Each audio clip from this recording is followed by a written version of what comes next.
than ever, innovative technologies are fueling change and sparking new ways of thinking. Collaboration between corporations and startups is key to staying at the forefront of these trends. However, finding the right startups can be expensive, time-consuming, and ineffective. But Plug and Play is here to help. As a corporate partner, you will gain access to a whole ecosystem of innovation. Discover startups that meet your tech interests. Stay updated on the latest trends and network with industry peers. We will help you during every stage of your innovation journey, no matter where you are and where you want to go. Get in touch today.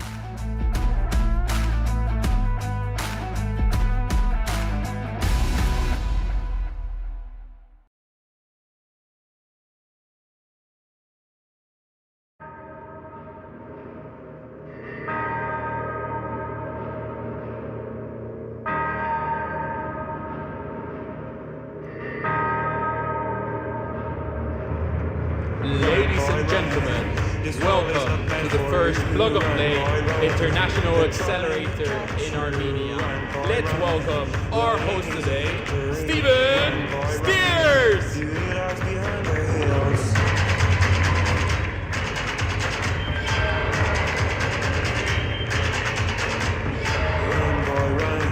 The sun will be guiding you, run boy run, they're dying to stop you, run boy. Bari Yeriko, Armenia! Yes, Steven Stierziniem. Chat Hajelier. All right, we got it. What's up? How's everybody doing tonight? My name is Steven Steers, and I will be your host for the evening, so you'll be seeing a lot of me. So allow me to introduce myself before we get to the proceedings. By trade, I'm a sales consultant, so I work with B2B companies, professional services, software to help them improve sales and tell the stories that get their customers excited to buy things.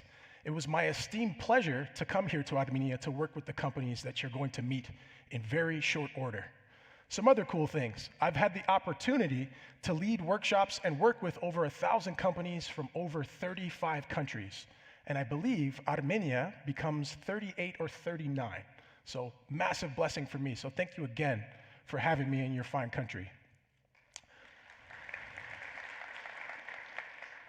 I'm also the author of a book called Superpower Storytelling, which is specifically built for companies like those you'll see a little bit later to help them tell the stories that get their customers excited to buy. And then finally, you may recognize me, probably you won't though, but if we go over to here, in this little area right there, you can see my hair. And I was in a Beyonce music video, and you could see my face for about half of a second, which means in my 15 minutes of fame, thank you, I'll take it. So that quarter of my face has been seen about 115 million times the last time I saw it, which is pretty cool. So I still have about 14 minutes and 59 seconds left on my 15 minutes of fame, so that'll be really good for me. But anyway, that's who I am. And also another thing about Armenia that really sticks out to me, my cousin, who's like my sister, is half Armenian. So her last name is Vaskanian. So we would grow up eating shawarma and dolma and everything like this.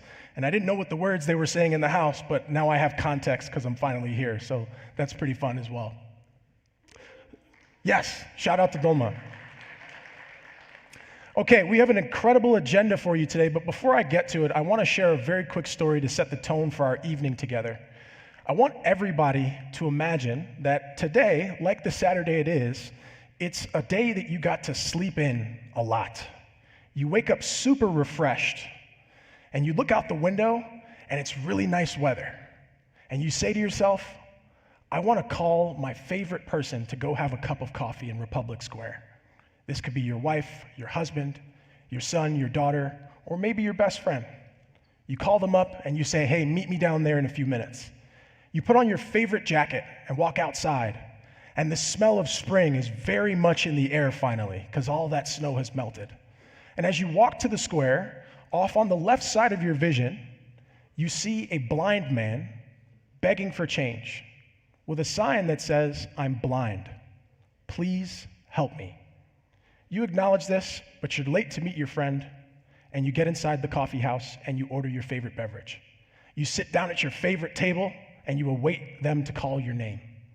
A few minutes later, they call you, you go to pick up your coffee, and you look outside, and strangely, you see a woman wearing a bright red scarf and bright red heels. And she stops abruptly in front of the blind man and pulls his sign away from him, opening up her purse and taking out a marker. She quickly writes something on the sign, places it back next to the guy, and goes on her way. You're curious, but the conversation's really good with the person you brought, and the coffee is impeccable. You continue your conversation, you keep drinking, and then you casually look over, and you see that there's a crowd forming around the blind man now. You see that his cup is kind of full, and he's had to dump it into his jacket. And you're very curious about what's happening. So as you finish your coffee, you mention to your friend, hey, why don't we go see what this is about? The crowd's even larger now. And as you walk towards him, you see him empty his cup yet again, and then you see the sign. And you too open up your wallet and pull out a few dram to put in his coffers. Now, what does the sign say? It now says, it is a beautiful day, and I can't see it. So why do I say this story of all things? Every company you're about to see today, their whole job is to help their customers see things that they cannot see, so they can take advantage of opportunities they didn't even know existed. So every company that's going to come up on here in some way, shape, or form is setting the vision for their very own industry. And we're all lucky enough to be here to be the first group in Armenia to share in that vision that's going to help continue to put Armenia on the map. So with that, we're going to continue with our proceedings. You will see here we have a pretty robust agenda. You may notice that there are no breaks. That's okay. If you need to get up and use the bathroom or something, please do it in between a session, just so we don't distract anybody that's on stage. Some other quick housekeeping notes. We do have a hashtag for the event, and we encourage each of you to use it. Take as many pictures as you like, videos, tag us on social media, and the hashtag is PNPTCAM. Use it as much as you like. Everybody good with that? Is everybody good with that? All right.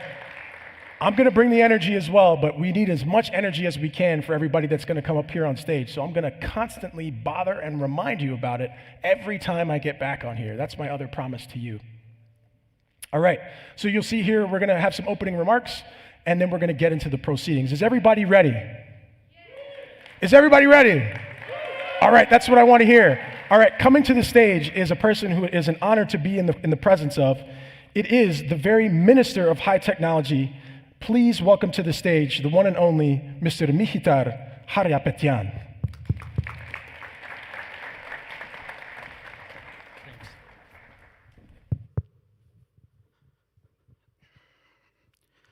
Honorable guests, esteemed partners, dear entrepreneurs and friends, it's a great honor to stand before you today as we mark the final phase of the International Acceleration Program.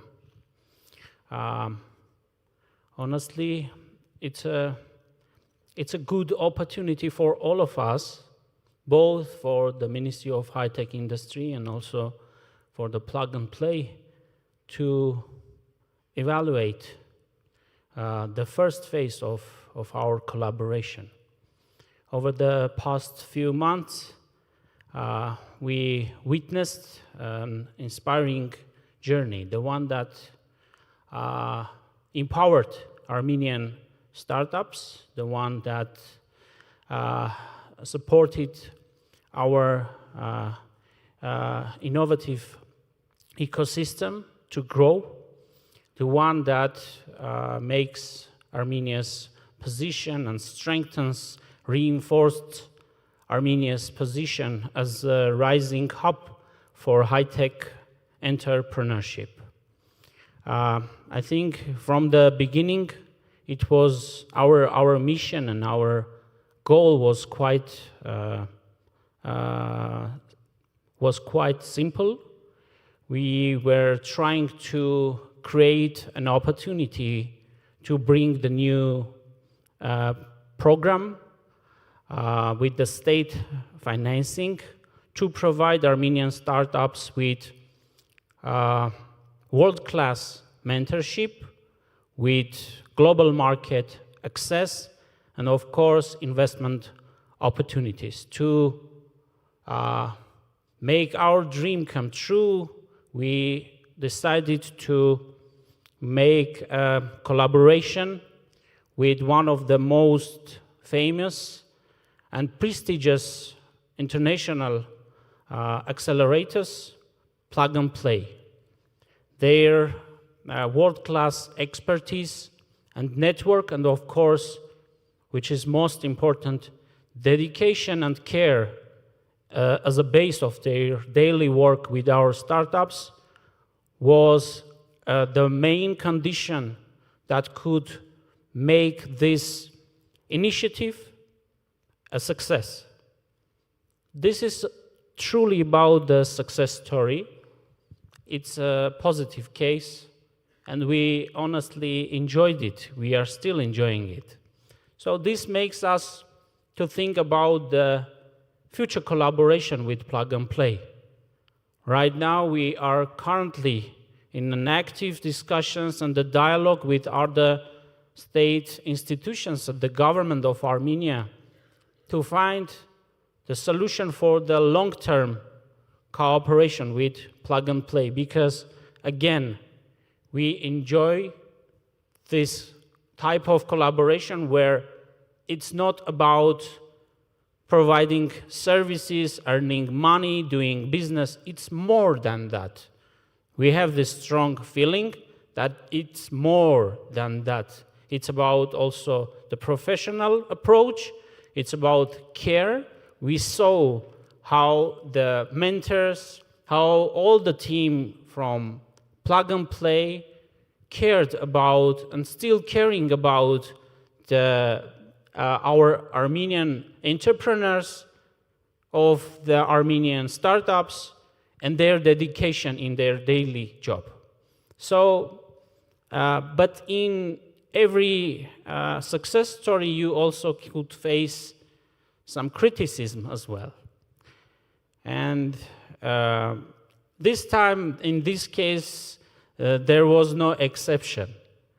From companies, or maybe a company, we saw criticism, which is very natural, just to ensure our partners from Plug and Play. It's quite natural, and we always should face the criticism, because criticism makes us stronger, it makes us wiser. Even if it sometimes could feel, or it could seem to be unfair. Again, us, me, the Deputy Minister, Ruben, and all my staff and my team also have a huge experience of being criticized. But today we are not here to spend our energy and time on responding to criticism. I truly believe that we cannot allow ourselves to spend the time and energy on unproductive dialogues, agendas. I think each moment that we spend our energy and time not to make us forward, it's a moment lost. It's a moment lost for the progress, for the growth, and for the innovation. This is our ambition, and not more. We are very much focused in everyday job, in our mission. We are very much focused to bring progress, to bring growth, and to bring innovation to our high-tech ecosystem for the growth of the Armenian economy. And that's all. This is our mission, and this is our ambition. So our time and our resources, our energy is quite limited. We do realize that, and I am asking and I am offering all of us to spend it in a in a way that it will truly help us to make our dreams, really big dreams, come true. And it's all about to make Armenia's future as an international technological innovation hub in the region and also in the world at all. So once again, I just want to congratulate to all of us for this achievement, advancement, and to wish all the best to all entrepreneurs from our startups, 20 startups that are involved in this program.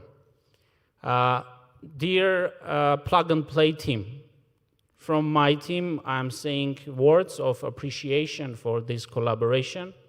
Again, to the entrepreneurs, appreciation to the hard work and passion that you expressed during this whole period. And of course, finally, to my lovely team, Ruben, Haik, and all my teammates. I appreciate all what you have done, and I am very proud to have you in my team. Wish you all the best. Thanks a lot.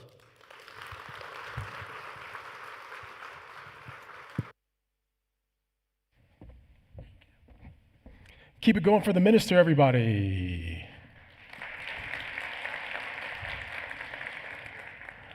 And that's one thing that's really important here. We talked about criticism and feedback. I firmly believe that feedback is the breakfast of champions.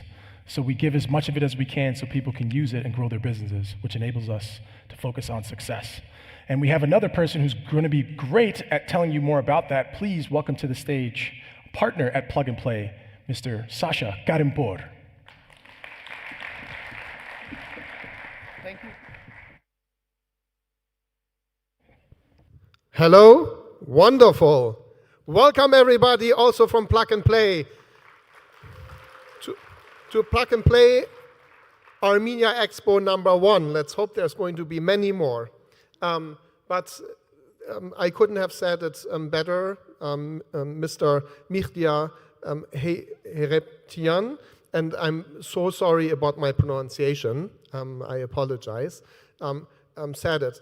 Like, we want to help the ecosystem, the startup ecosystem here in Armenia to grow, to help them more international access.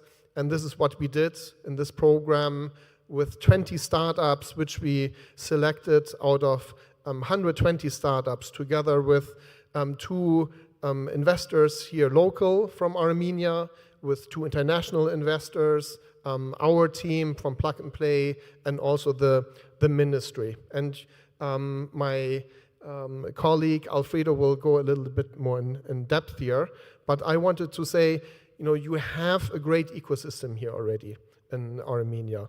You have several very big startup companies here, a unicorn with PixArt.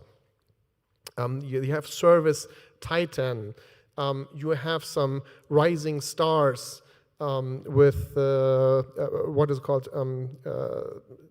We are at AI9 Podcastle. I'm sorry, I know a lot of startups, but Podcastle, and we are also they're hosting us at AI9. Thank you for that also. And Plug and Play wants to build that bridge, that international bridge, even stronger. We help those 20 startups build their capacity, their know-how. I think they have a little bit better understanding how to go forward now. We connected them to corporations. There is some investment commitment as well there. And again, there is a fantastic ecosystem here. We want to make it stronger going forward. And how do you make an ecosystem grow stronger? With these unicorns, like this is the PayPal mafia. You know, PayPal was also one of our first big investments from Plug and Play back in the days from our CEO and founder, Saeed Amidi. One of the first checks we gave to them, and Silicon Valley would be maybe looking a little bit different than what it is now, if not for PayPal, for Dropbox, or the other big companies which we invested in. A lot of other startups followed, or the founders and early colleagues who raised with that company did new startups. We did that, by the way, also with N26 in Germany. I'm German, I'm in our Stuttgart office, but previously we worked with Axel Springer, one of the biggest media companies in Germany, and we had 103 investments together. One of them became a unicorn, one of them was N26, and they started building a company for kids' credit cards. That was their initial idea. And when they had this idea, that's when Plug and Play invested in this company. Little money, we got quite high stake in this, and we helped them pivot their idea into an online credit card, then an online credit card also for grown-ups, not only for kids. Then we pivoted into helping them making it an online bank. Now it's Europe's fastest growing online bank, N26. And there's kind of like an N26 mafia as well, and shaping kind of also how Berlin looks today. Another good example of what Plug and Play is doing, because we work with startups, we work with governments, and also we work with corporations. And that's oftentimes a USP, because we work with 550 corporations from all over the world. We have 63 plus offices in this world. And when we work with these corporations, we're looking into their needs. They're telling us what's important for them. And so we have a very good idea of the secret sauce of this information, what's out there, what can help a startup, which direction should it go. And then we apply this information and help startups wherever locality also where we are. And I think some of this information we also helped the 20 startups here in Armenia with. But one of our best locations for collaboration between startups and corporations is actually our Stuttgart office. That's where I'm from. I'm a little bit biased, but we had about 500 plus projects between it's automotive and industry there, and startups there. And about a third of them are going into implementation. So besides money, a startup needs business, and this is what also we're trying to help with. So this is the example of Mercedes. Mercedes alone, and they're very picky, let me tell you. They're automotive grades, there's a lot of risk involved, so they're very picky with the type of startups that they're working with. They're only integrating 10% of the startups they're doing POCs with, but that's a big success for us as well. And with the opening of the Stuttgart office, that was about 9 years ago, Japan opened an office, Paris opened an office, so we have been an inspiration and also streamlining best practices throughout Plug and Play. And on if we look annually, Plug and Play accelerates about 2,200 startups among our 60 plus platforms. So again, incredible insight we have been getting there, and opening offices now, not only in like one per country, but in the US, small cities are coming to us and say, please help our ecosystem to grow. We are working with universities, the cities, the research hubs in those places to bring their ecosystem and connect them to Silicon Valley and also internationally. I have a little video for you prepared, and it's about our collaboration with governments and cities in EMEA and Europe. So can we play this? Plug and Play works in many different ways with governments. On the one hand side, we help governments to strengthen the local ecosystem. It means that we help local corporations to find international scale-ups and startups to come to the local area and work and collaborate with them, so the local industries become stronger and more fit for the future. As the government, we understand that we have to make an extra step. It's not that common, for governments to hunt for venture capital companies or acceleration programs. And I'm very happy that Plug and Play is launching a program, 3-year program from Vilnius, the capital of Lithuania, where not only Lithuanian startups can participate, but also international startups. Number 2, we help local startups and founders to get out, getting new clients, grow the company, and creating a success story and local ecosystem of startups that are really representable internationally. We are working with Plug and Play in the Takeoff Accelerator, which is dedicated to the takeoff and advanced hardware sectors. We are as well working with Plug and Play also in Modena in the Motor Valley Accelerator, which is dedicated to the automotive sectors. And the benefit is that by working with Plug and Play, the startup can benefit with their know-how, connection, mentorship, and advisor to really help them to define their strategy, define their business model, and definitely bring their innovation to the market. Plug and Play is ideally positioned to deliver the value that we are looking for our companies, to basically provide them with the training, with the exposure, the understanding of what it takes to be successful in the US. But also, of course, what Plug and Play does very well is to provide us with a platform that gives us access to the type of corporates that could be interested in buying the products that our companies are developing, and also, of course, investors that are looking into making investment in these fast-moving technologies and innovations that our companies are developing. With the Scale-Up Landing Pad Hamburg, we support international growth companies to scale their business in Germany and Europe. Plug and Play is one of our esteemed partners in the Scale-Up Landing Pad Hamburg program. It's a great fit for us. Great ideas start and grow better with great partners. The city of Hamburg honors sustainable innovations with this Future Hamburg Award. The winners this year will join an accelerator program with Plug and Play in their headquarters at Silicon Valley.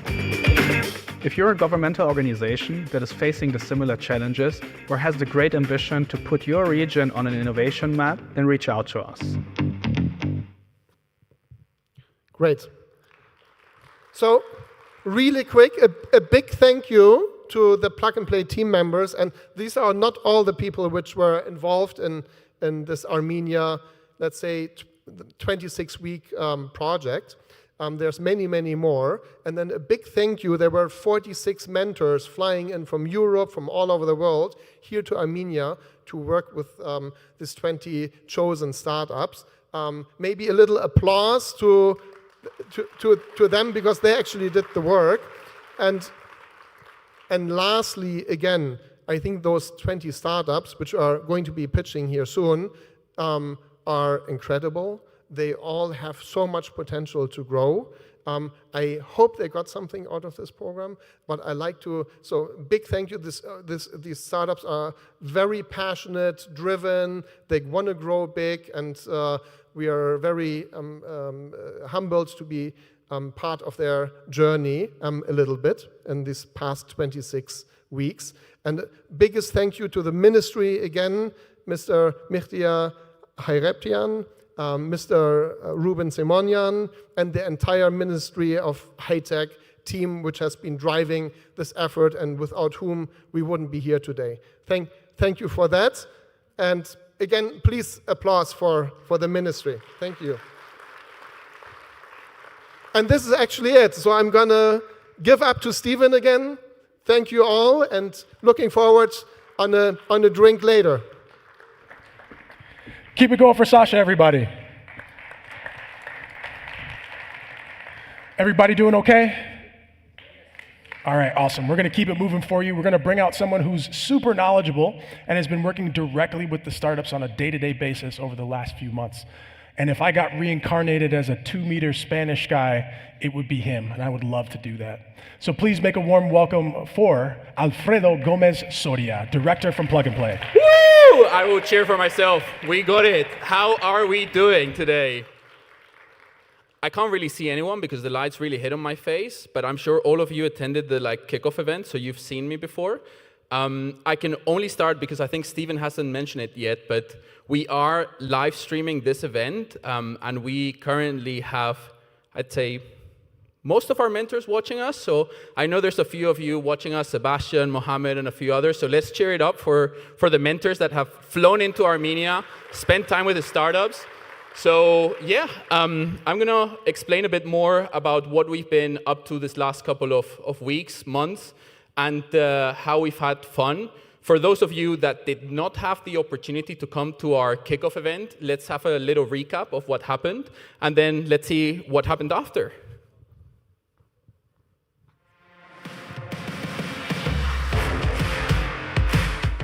I'm very excited today. This is a great day because we're able to bring an international platform to Armenia.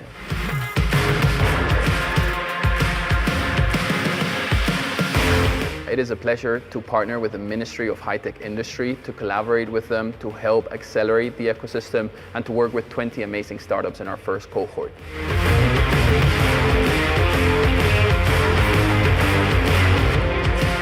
I do believe that Plug and Play will bring the expertise and competencies to our ecosystem. We want to help them with their fundraising, we want to help them with the business opportunities. We want to help them scale, go abroad, and expand into new markets and opportunities.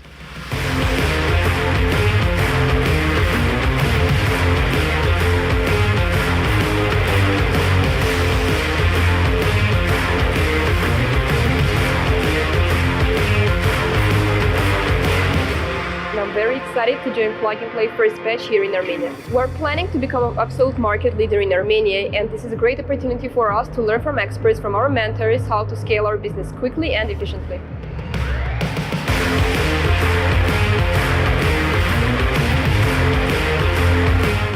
We want to really boost Armenian startup ecosystem and to become an example for everyone that here in Armenia you can start startup and become scalable, go worldwide. That's why we participate.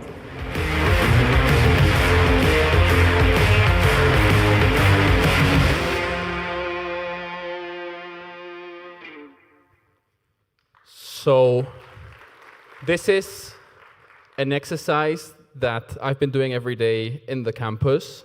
Where are our startups today? Let's hear our startups. I said here. It happens a few times, and I have to repeat myself. Where are the startups? Let's hear the startups. That's a bit better. So this would have not been a journey, you know. We've had fun along the way. We've really had the time to connect, to bond, to, you know, some even become friends, to spend time together, getting to know each other. We've had some great moments. We've also had some not so great moments, but we've learned. So like the minister said. So some of the startups have actually, you know, spent time with us. They've, you know, even gotten to meet new people and so on. So I'm going to just introduce a bit of what has actually happened and how we've navigated the program. And this program would have not been possible without the 20 startups that were selected. So let's give it up for the 20 startups that are going to be with us today. Everyone, I want to really feel the energy in the room. So we've had 46 international mentors fly into Armenia. And not only they've flown into Armenia, but also the people at the ministry, and especially Deputy Minister Mr. Simonian, has had the chance to sit down every week with the mentors and also get to understand the opportunities for the ecosystem. So this has not only been, you know, about the mentors just coming, having a great time in Armenia and leaving, but it's been about, you know, how can we all together as an ecosystem improve and see where we can further develop. So I mentioned it on the kickoff. We've had mentors fly in from pretty much everywhere. Steven flew in from Old New Mexico, like he told me. We've had mentors from Tanzania. We've had mentors from Jakarta. We've had mentors from Europe, from the US. So it's really been a very exciting journey. And I want to give you some numbers of what actually happened. So altogether, with the 46 international mentors we've had, the startups have done more than 920 hours. Think of it. It's a lot of time, I tell you. You can ask any of the startups. It's been a long time they've spent on the mentoring hours. And all of that has led to more than 110 introductions to potential partners, corporate partners, clients that they can work with. And altogether, we've been able, with the mentors, with the partners, and with Plug and Play's network, to generate a new pipeline of up to $3 million US. So we're very excited of what we've accomplished together. because it's been thanks to the passion of the founders we have in the program. It's been thanks to them coming every day into the program, and that number is reflected with the 81% attendance we've had. We've had also very good signs of even mentors investing in the startups, which proves that not only we're helping in them, but we're actually seeing that they are fit for new markets. So altogether, we've seen $250,000 already committed in investment opportunities, which has either been signed or is in the process of being signed. Not only that, but we have also seen that startups in Armenia are very diverse. They are coming from many different backgrounds, many different industries. And altogether, through the selection process that we did with the 119 startups that applied, 80 that we interviewed in 2 days. And I know Sasha mentioned before 2 of the local mentors that helped us in the interview. I know you guys are here, so it's also been a pleasure to have you contribute. And 20 were selected. So altogether, we have actually been able to create 15 new jobs, which the startups are currently hiring. So the startups that you will see today, please make sure you check their websites. Please make sure, if you're looking for a job, that you actually speak with them as well. We also took the opportunity to take 14 participants to Silicon Valley. We have our summit happening there twice a year. So 14 of the different startups had the chance to come with us. And then altogether, like Sasha mentioned, I think we did the numbers. We've had more than 2,000 coffees. So some people are very high on caffeine on the mornings. Now, with that said, I want to actually move into the important part, which is the startups. Today, it's all about the startups. So I would also encourage every one of you to go upstairs, see all the startup booths, connect with them, understand what they're doing, and how you guys can also collaborate, because at the end of the day, it's about building partnerships. So with that said, thank you, everyone. I'll hand it over to Steven. Steven, are you still with us? I am. There you go. Here I am. So all over to you, and let's get our startups rolling. All right, everybody, you came here for a specific thing, and we're about to get started. So to you, the audience, and to the millions watching on the live stream right now, we're gonna get our first startup going. So quick thing, it takes a lot of courage to go first. So please make an extremely warm welcome when I say ready. We're gonna make a huge round of applause for the startup, but let me introduce them. Today, your first startup of the day will be led by the CTO and co-founder by the name of Haik Gasparyan, and his company is Biocentric. Let's make a very warm welcome for him for the stage. For Haik.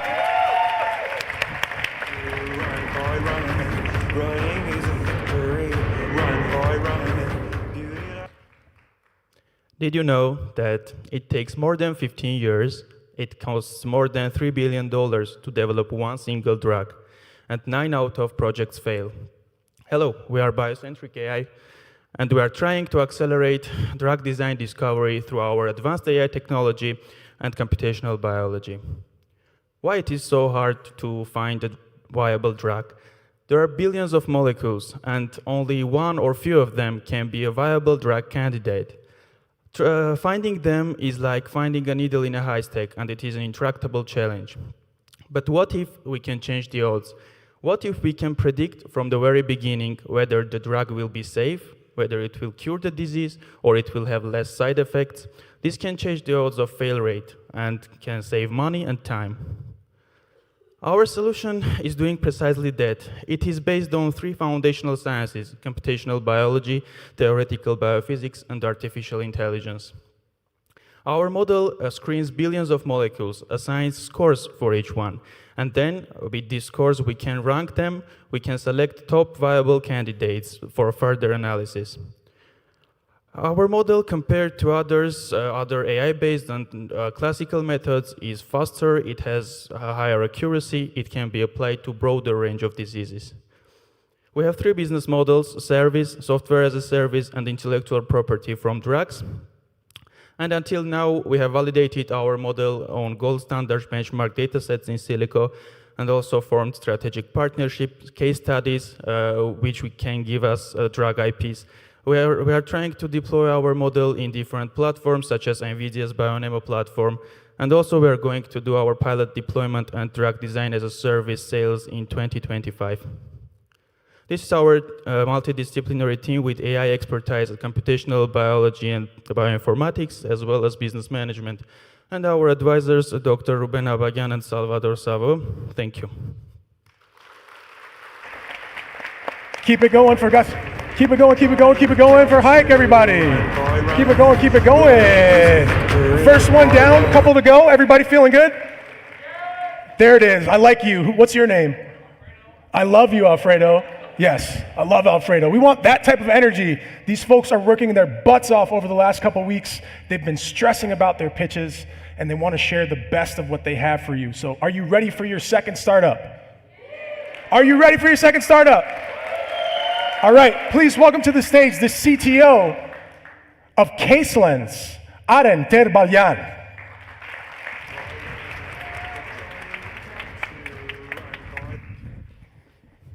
Hello, my name is Aren. I'm CTO and co-founder of CaseLens, legal tech startup. So when two big companies are having a dispute, they usually spend months on case preparation. Lawyers manually review hundreds of thousands of documents, and this costs 42 billion annually to law firms. To solve this, we have created AI agents that not only automate this case preparation workflow, but also increase the accuracy of the output and allow lawyers to get new findings. The value that we propose is huge, 80% of improved productivity, where law firms can save 43K worth of lawyer's salary and resell this. In the market, we are different as we are developing AI agents that are autonomous, automating end-to-end workflows, and we are targeting only the legal vertical. Meet our team with an overall experience in 7 legal tech companies. Our business model is simple, 9K yearly subscription per lawyer. The global dispute market is huge, 42 billion, but we are going to start from US market, and our current target is onboarding 10 law firms to secure 450K in ARR. We're going to acquire our customers through social media, legal conferences, and moot competitions. And right now we have 5 ongoing POCs with legal service providers. And after a successful partnership with one of the international competitions, we have secured our first paying customer, JESAP competition, the biggest law competition in the world. And right now we are looking for 300K to onboard our 10 customers in 18 months. Thank you. Keep it going for CaseLens and Aden. Great job, great job. All right, you're starting to get it, you're starting to get it. We're making some moves here. Are y'all ready for your next startup? All right, we're gonna keep it moving right along. Please welcome the CEO and co-founder of Doki, Luisa Karapetian.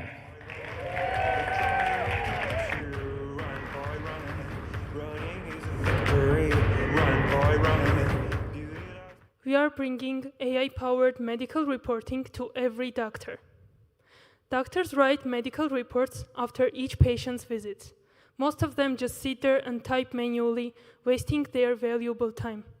Poor medical documentation leads to $9 million annual hospital revenue loss and 67% documentation-related burnout. There must be a better way for medical reporting. This is where Doki AI comes in. We've created 2 AI engines in one seamless experience. Our advanced speech recognition models transcribe doctors' dictations, while our language models auto-complete those reports using custom templates. Our desktop application seamlessly integrates with any existing EHR system, requiring no infrastructure changes for hospitals. In just 7 months after launching Doki AI, we have successfully onboarded 2 big hospitals in Armenia and partnered with 3 others. Our users have already generated more than 4,000 medical reports using Doki AI and have reached 45% faster reporting. We got our pre-seed investment from Tumo Ventures, started from radiology department, and have already scaled to cardiology and surgery. Through plug-and-play Accelerator, we identified new market opportunities, such as Arabic-speaking regions, with more than 500 million market potential. We are a team of 2 co-founders, both backgrounds in software engineering and machine learning, dedicated to bring efficient medical reports to every doctor. Thank you. Keep it going, keep it going, keep it going, keep it going. Who in the crowd, by a show of hands, thinks they could do this? Yeah, I will stand. I don't see any hands. That's how hard it is. That's how important it is to give these folks energy. Not only are they building companies, but they're facing their fears by coming up here and telling you about their ideas and their companies. So shout out to each of them. Quick round of applause for everybody so far. All right, we're going to keep things rolling along with our next startup. Please make a warm welcome for the CEO of Dr. Jan, Miss Irina Hazaryan. They're trying to catch you, and by running is a victory. The story of Dr. Jan began 3 years ago, when my father, who's a doctor, was still receiving phone calls at 2 a.m. in the morning. One day he desperately asked me, can we do anything so that doctors receive fewer phone calls? Today, every 1 out of 10 doctors are using Dr. Jan. Hi everyone, I am Irina, co-founder of Dr. Jan. We very often skip doctor's visits because it's stressful. We don't know if you pick the right doctor, how much it will cost, and how much it will take. On another hand, doctors need help. They spend at least 20% of their time on different admin stuff, and they spend a lot of time and money on marketing to make sure they always have new patients. Thus, doctors are unable to focus on their patients. What if I tell you this is no problem anymore? We help patients to find a doctor and book an appointment within 1 minute, to read verified reviews, and be guaranteed that you're not going to wait in line. On the other side, we help redirect doctors' attention back to caring for their patients. They have flexible scheduling tool. We offer at least 80% of new patients each month, and the best part, doctors know they are backed by Dr. Jan 24/7. We're launching online consultations, a feature that is very well awaited by our patients, both outside and inside of Armenia. Dr. Jan is fully doctor approved. That's why they love us. In the past 2 years, we had more than 30,000 patients, over 1,000 doctors. We're integrated with one of the biggest insurance agencies here in Armenia. Our goal is to fully capture Armenian market, and we're gearing up for one new market in this region. My CTO and co-founder Zaven has over 20 years of experience in programming and scaling projects. We're almost 90% done with our funding round with investors from all over the world, and we're in the process of signing an agreement with one of the biggest corporations in Armenia, SoftConstruct. And you're all very welcome to join our journey in reshaping the future. Thank you. Keep it going for Irina, everybody. Great job, great job, great job. All right, who in here loves music? Make some noise for music, everybody. Who doesn't love music? All right, if you like music, you're gonna love this next startup. So please make a warm welcome for the CEO of Duduk, Mr. Karlin Madoyan, everybody. They're trying to catch you, and by running is a victory. Hi, my name is Karlin. I'm CEO and founder of Duduk. So Duduk is a platform that allows you to create music visuals without having any professional skills. On social media, music alone is not enough, and the artists need visuals to get noticed and gain engagement. So, sorry, I forget it. So currently they can use the pre-made footages which are not synchronized with the music, or like standard visuals which are not that impressive. Of course, they can use creative agencies to get something custom, but instead they can use Duduk. Let's see how it works.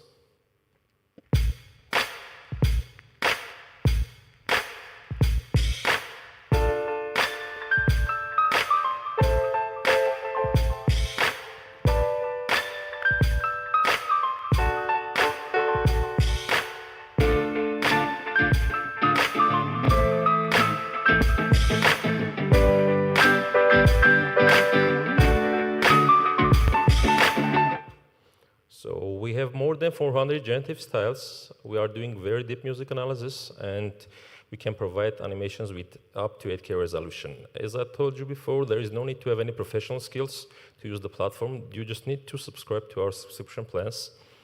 So the business model is SaaS, as you can see. So me and Tigran are founders of Duduk. We are both are physicists with a huge experience in the entertainment field.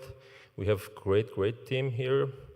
And let's talk about numbers. We have more than 44,000 users. The cost per user is less than $1, and ROAS is positive.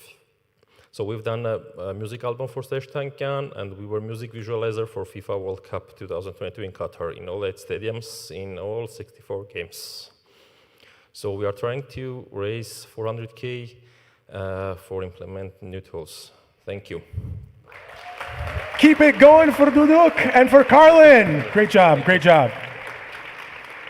And we encourage every single person to go and talk with the startups after the event. We're gonna have some drinks and stuff up there, so make sure to take advantage of that. But also, since we talked about music, what else do we like? Do people like movies, TV shows, Netflix? You can make noise for things you like, it's okay. It's totally okay. So we're gonna bring up another startup that plays in that vein, so please make an extremely warm welcome for your next startup, the CEO and founder of Draw Story, Mr. Narek Khazaryan. They're trying to catch you, run, boy, run. Hello, my name is Narek, as Steven said, and yeah, we are another creative platform.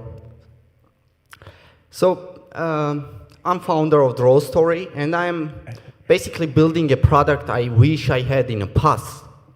Or at least someone could offer this solution when I was into filmmaking, game design, and video advertisement.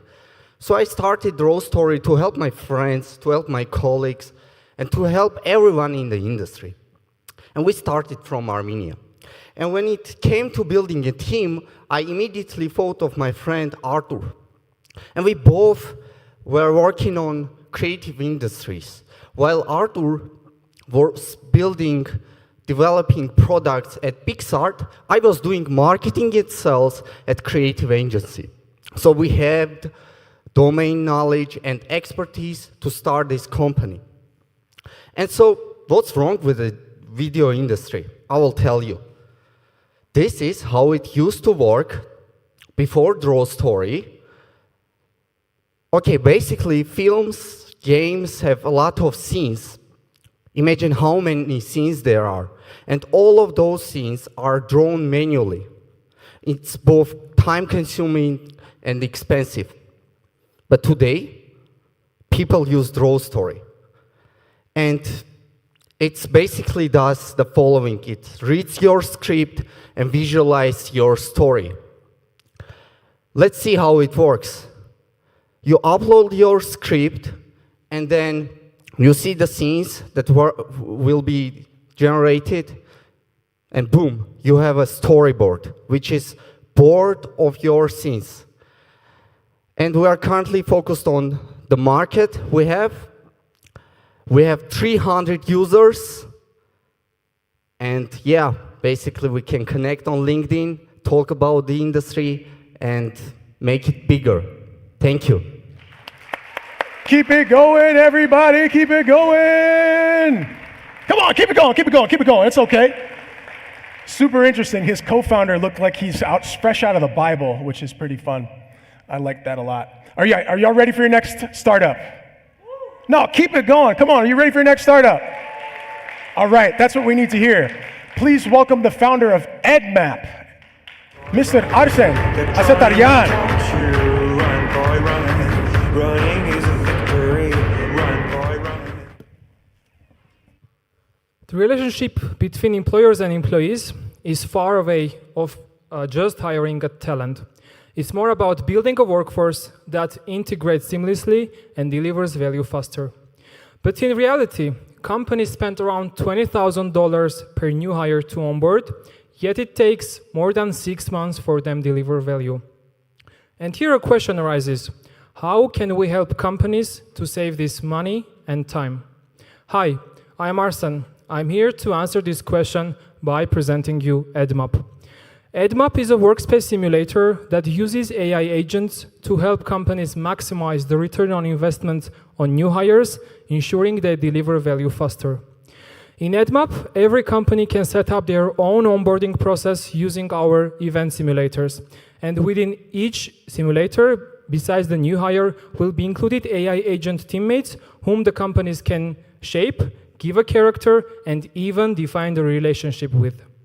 By completing our simulators, the new hires will build the experience they need to succeed within the organization. We are targeting companies globally who are doing at least 200 hires in a year, and we are providing them an onboarding process which is not only about reading that boring documentations. So far, we're recognized as the global winner of DG EduHack organized by European Commission and the competition from idea to business organized by High Tech Ministry.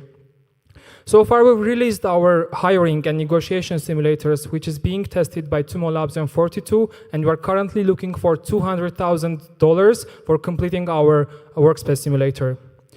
As a team, we are combining expertise starting from product management, financial strategy, and behavioral science, and we have built the resilience to solve the problem no matter how many times we will pivot within our mission. Remember, every second when your new hire is struggling to integrate to the company, your business is losing money. So for building a smarter and productive workspace, let's talk. Thank you very much. Keep it going for Arsen, everybody. Great job. Great job. Also want to make a quick reminder for everyone to make use of the hashtag PNPTCAM for any pictures or videos you take tonight. So feel free to upload on all the social platforms and let the rest of the millions of users let us know what we're all working on here together. All right, we have a couple more startups to go before we switch into a panel. Are y'all ready with a little bit more energy for them? All right. One of my favorites is coming up here to the stage. Please welcome the founder, the CEO of FiveBrain, Miss Anna Shahinian. They're trying to catch you, run, boy, run. Running is a victory, run, boy, run. Hello everyone, I am Anna Shahinian, CEO and co-founder of FiveBrain. FiveBrain is a platform that enables medical AI companies to build reliable and cost-effective AI solutions by providing data access and extensive analytical tools. Now, we live in an era of AI, big data, and ultra-high speed. But according to Gartner, staggering 85% of healthcare AI projects fail due to largely high project costs and unreliable results. Let's see why. The main challenges for the medical AI companies are lack of data access, first, and the second, lack of insight generation. The solution is FiveBrain.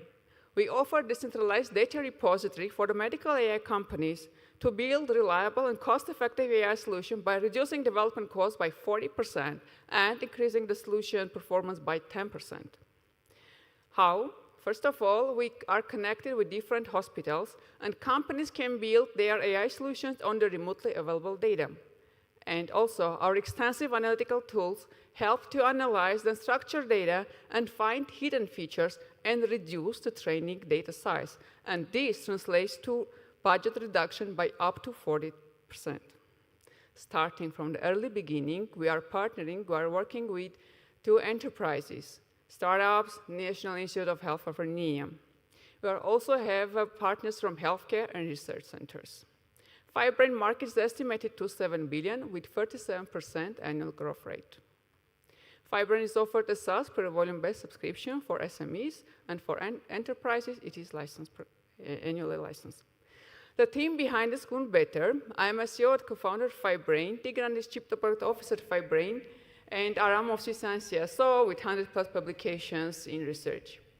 We have extremely experienced team.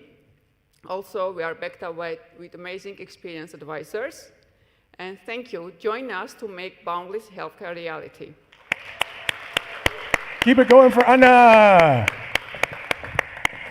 All right, we got one more startup to go here before we switch gears. Are y'all ready? Come on, give me some more energy. Are y'all ready? All right, please welcome Vahe Avitisyan from HireBee, the CEO and founder, to the stage. Welcome. Hello guys. They're trying to catch you, run, boy, run. My name is Vahe and I am multi-venture founder. With my first HR tech venture, Staff.am, I helped over 5,000 companies to find staff. With HireBee, we use AI to help companies hire people right. Because wrong hiring can cost companies billions. It not only takes their time and money, but also impacts on teams' morale. thus making companies' growth at risk. Current AI technologies are capable to solve this problem, and the next huge wave in AI is going to happen in HR.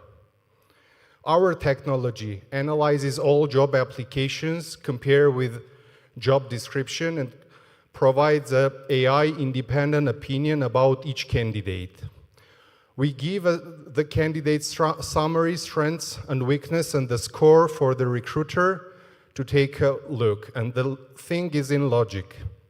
And also the engine learns from the actions of the recruiter, making the hiring accuracy much more higher and providing much more time for other things, thus helping companies to bring an unbiased, transparent hiring cycle, make a data-driven decisions instead of gut feeling, and unlock the company's growth again. From my experience in HR tech business, those numbers are quickly achievable in upcoming years. Our companies pay us $10,000 on average per year. HireBee is proven. We do have customers. In a competitive landscape, we position HireBee as a mid-market player with easy-to-use capabilities. A seasoned team of 8, backed with world-class advisors, we are more than ready now to hit the market, looking to raise $500,000 for now. The future of hiring is AI-driven, built for scale and bias-free. The future of HireBee is HireBee. Thank you.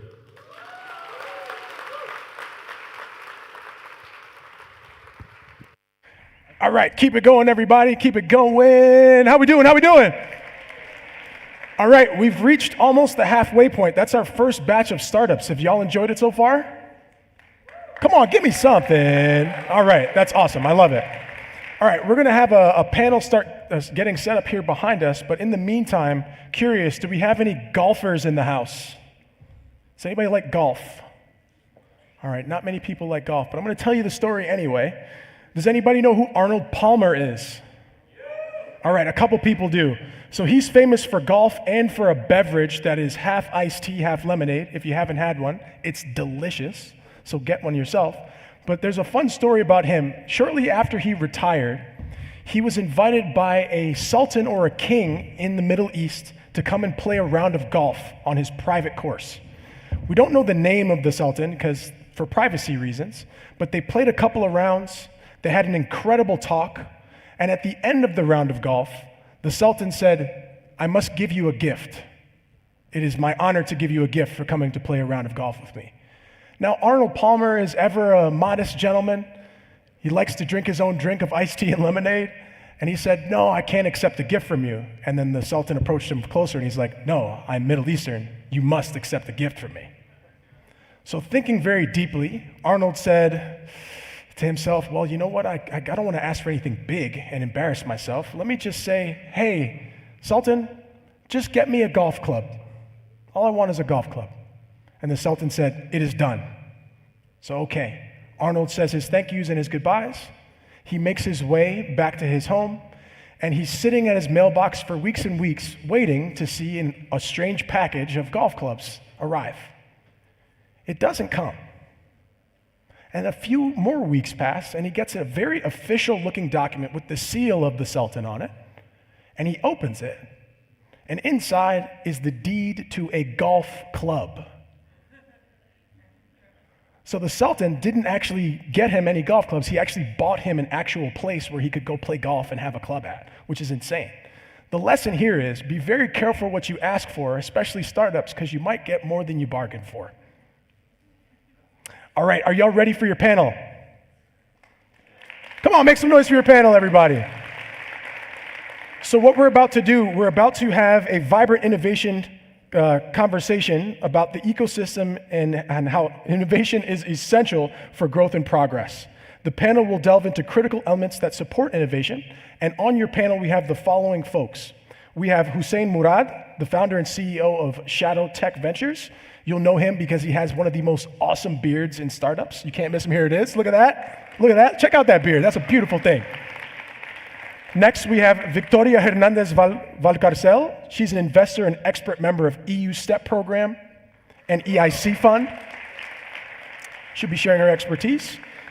We have the Deputy Minister of the Ministry of High-Tech Industry here of Armenia, Mr. Ruben Simonian.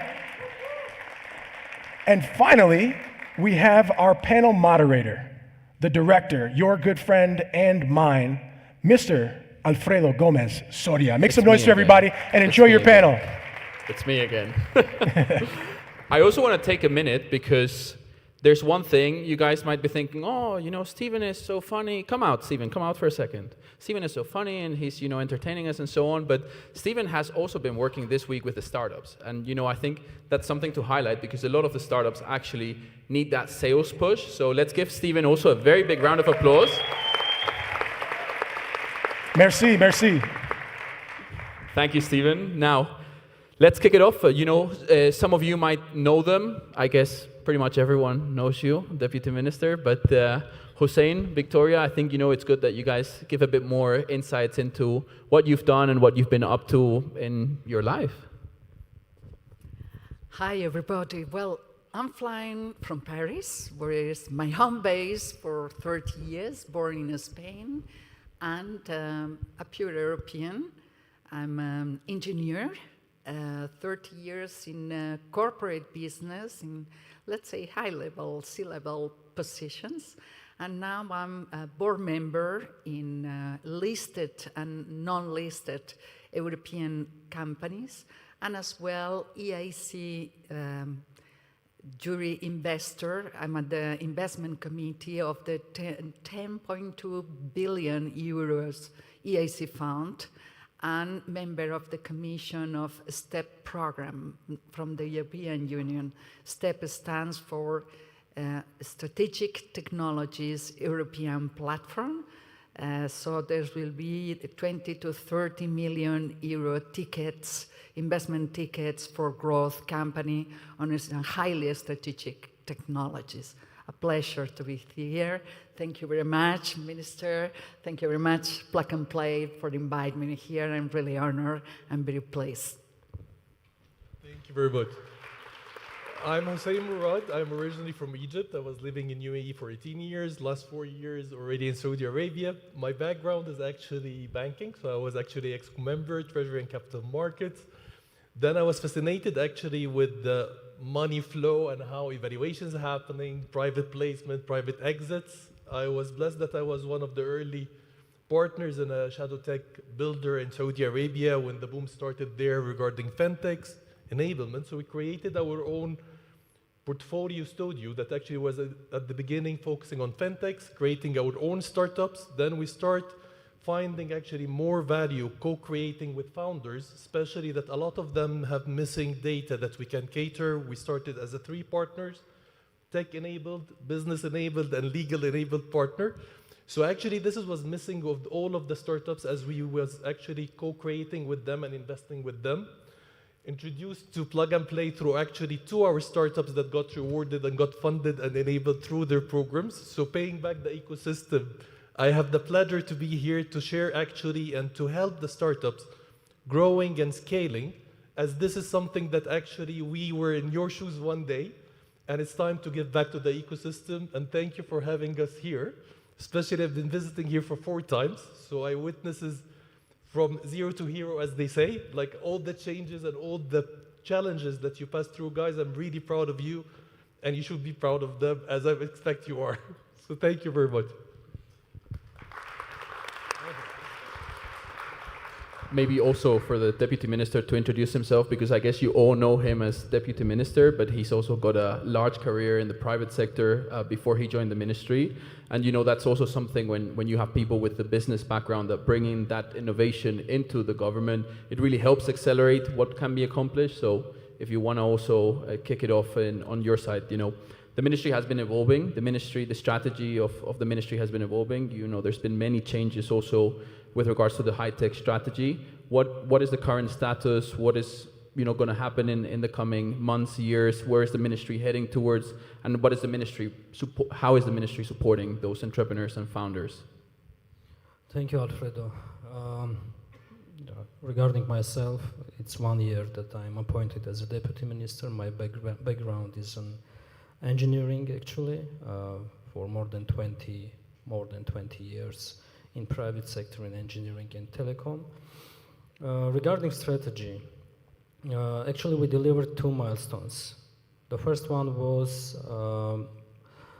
adapting or understanding the high-tech industry definition by using the international experience from OECD, from Fraunhofer Institute of Innovation. And the second phase was to identify the main mega trends in technology. We have identified 14 mega trends, but we are getting feedbacks from the private sector about adding more trends in technology. As an example, I would like to say, like, for example, one trend in technology is AI with sub-trends in AI. Another one is biotech with sub-trends in biotech. Data science with sub. And sustainable technology or cutting-edge engineering with sub-technologies. And our next step is to perform the market analysis and research on all these directions, on all these technological pillars, to understand where we are, our potential in terms of education, in terms of talent pool, in terms of infrastructure, available resources, available capital, available companies. And based on that, to make a decision where to invest in terms of long-term programs. Because we would like to understand where Armenia as a country can position herself as a, like, for 4 main pillars, and to find the main niche where we can be, like, when we can have a competitive advantages or become a good partners to other countries. So we're moving forward with the strategy, and I hope that so we're struggling with some stuff, but I'm sure that we will manage that now, and I hope that by autumn this year we will have a draft document, and then we will go for validation. I think you hit a very good point, with the super trends and mega trends that we're seeing, and AI is one of them. And probably if there is someone in this room that knows and has experienced it in the last couple of days is Victoria. I know, Victoria, last week you also had the opportunity to attend the AI Summit in Paris with French President Emmanuel Macron and also Prime Minister of India. What are some of the takeaways that you're currently seeing or that you took out of that? Well, this was not the first time the summit was taking place, but this was the first time we end up with actionable task and a plan. There was a decision to devote 150 billion euros to develop the AI, fostered AI development in all the subsegments. Deputy Minister was mentioning quite rightly, so which this is one of the big trends. And as well, it was voted 2.5 billion to support emerging countries, helping them with deploying open source possibilities and funding of projects. There are a lot of talks about this race of AI, a lot of, let's say, saying, okay, it's too late. No, we are at the very beginning. I like to compare AI with the invention of the alphabet and of books. And in terms of AI, we are now inventing the alphabet. We have discovered the alphabet, and there are so many industries and applications that we can develop that is still, we do not know who will be the Googles or the Amazons that are going to dominate the AI market in the future. Devoting money was one essential aspect. The other one was the signature of the chart by more than 60 countries of ethical AI. I think this is something which is as well a big trend. We need to develop AI systems which are aligned with human values and democratic values, and an AI who is for everybody. Everybody should have to have access, but ethical access. This is how I will resume the situation. I will follow up on that question also for Hussein, especially as you live in Saudi Arabia and are very close to the market. Saudi is really trying to diversify its economy from the traditional industries. What are, the high-tech industries and trends that you're currently seeing? And, what are the applications and use cases that you're seeing? Just before jumping to that, just to highlight on what you have mentioned now, like actually even today I'm really proud, like during the pitches, most of the startups here that have AI enabled, they actually highlighted two things as being ethical, being not biased, being actually fair and accurate. So actually it's not always coming from the regulator. You as actually founders, entrepreneurs, you drive the market. It's not like about we create the problem and we need somebody to govern us. It's all driven by you.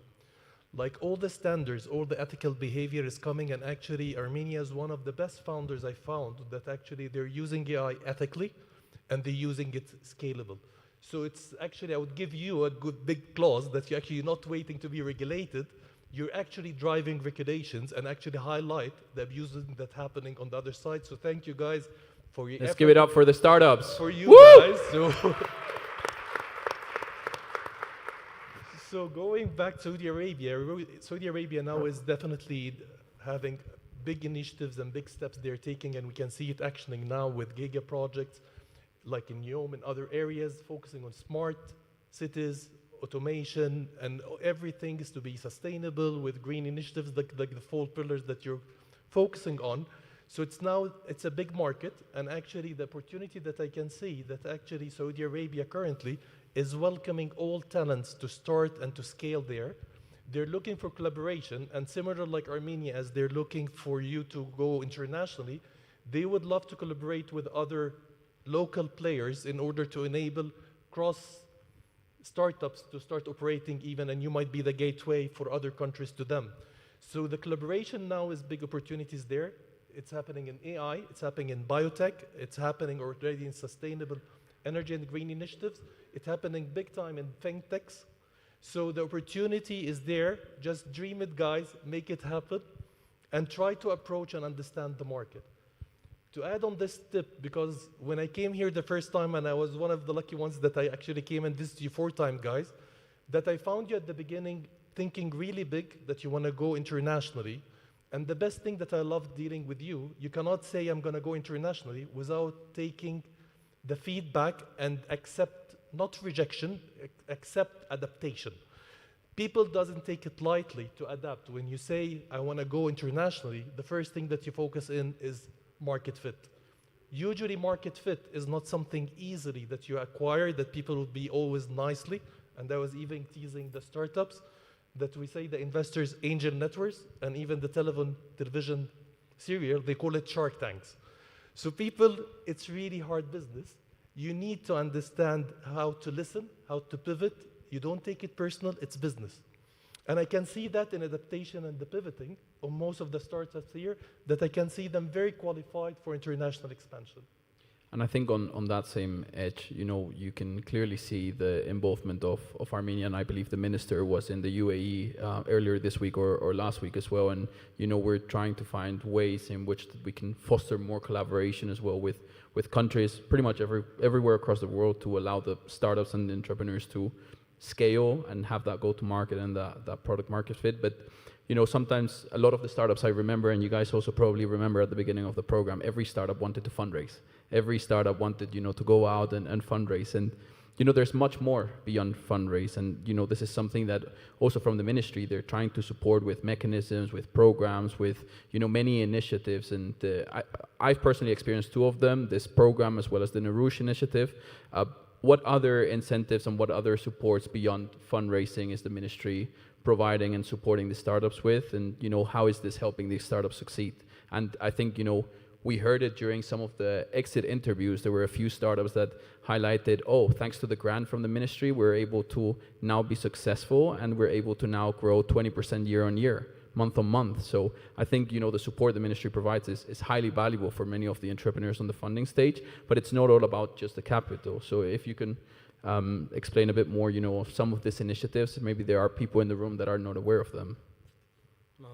I hope that everyone is aware, because we are doing many awareness sessions in different places about our programs, and engagement of startups and engagement of companies in our programs is very important for us.